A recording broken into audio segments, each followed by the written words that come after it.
2026 சட்டமன்ற தேர்தலுக்கான பிரச்சார குழுவை அறிவித்திருக்கிறது தமிழக வெற்றிக் கழகம்.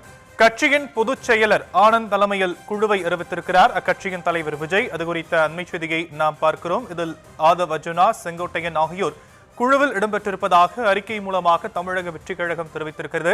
10 பேர் கொண்ட தேர்தல் பிரச்சார குழுவை அறிவித்திருக்கிறது தமிழக வெற்றிக் கழகம்.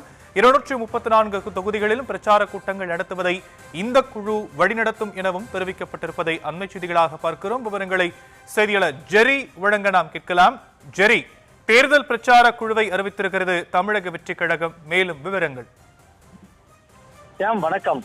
சட்டமன்ற தேர்தலுக்கு இன்னும் ஓரிரு மாதங்களே இருக்கக்கூடிய சூழல்ல அனைத்து கட்சிகளும் தேர்தலுக்கான வேலைகளை முடுக்கி விட்டிருக்கிறது. அதன்படிதான் தமிழக வெற்றி கழகமும் சில குழுக்களை நியமித்தவாறே இருக்கிறது. அதாவது தேர்தலுக்காக பிரச்சார பணிகளை மேற்கொள்வதற்காக ஒரு குழு அமைக்கப்பட்டு இருக்கிறது. அதாவது 10 பேர் கொண்ட குழுவை தமிழக வெற்றி கழக தலைவர் விஜய் அறிவித்திருக்கிறார். கட்சியினுடைய பொதுச் செயலாளர் என் ஆனந்த், ஆதவ் அர்ஜுனா, செங்கோட்டையன், மாவட்ட செயலாளர் பார்த்திபன், மாவட்ட செயலாளர் விஜய் தாமு உள்ளிட்டோர் இந்த குழுவில் அடங்கியிருக்கிறார்கள். அவர்கள் 234 தொகுதிகளிலும் ஆலோசனை கூட்டங்கள், பிரச்சார கூட்டங்கள் உள்ளிட்டவற்றை நடத்துவது தொடர்பாக பணிகளை மேற்கொள்ளும். இக்குழுவிற்கு தமிழக தோழர்கள் அனைவரும் முழு ஒத்துழைப்பு நல்க வேண்டும் என தமிழக வெற்றி கழக தலைவர் தன்னுடைய எக்ஸ் வலைதள பக்கத்திலே பதிவிட்டு தொண்டர்களிடையே கேட்டுக் கொண்டிருக்கிறார்.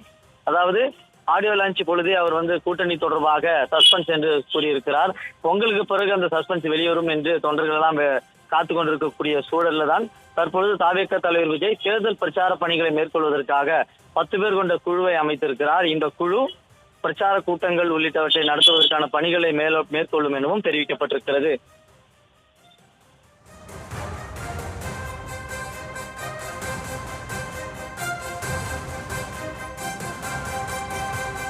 விரிவான விவரங்களுக்கு நன்றி ஜெரி.